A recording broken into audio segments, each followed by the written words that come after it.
Mahomes floats it to a wide open Kelsey. Flag is down. Kelsey still rumbling. Inside the 5, down near the 1. 69 yards for Kelsey. Moving on the field as the runner was down by contact. Holding. Defense number 36. That penalty's declined. It's over the play. It's first down. Yeah, well, that was Trey Marshall, the one who was in coverage on Kelsey. He gets called for the penalty. He's also the one who fell down that left Kelsey wide open over there along that boundary.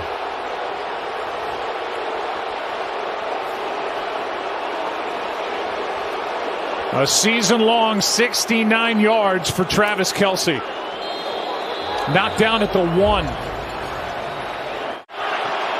Edwards-Helaire next to Mahomes. They fake it to him, throw it, pass, caught, Hill, touchdown.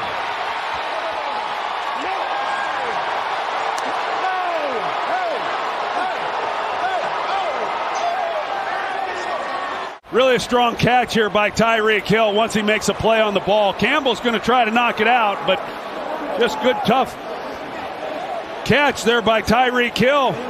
Good job. Ball got on him quick, too. You got Kelsey back in the game now as they go for 2.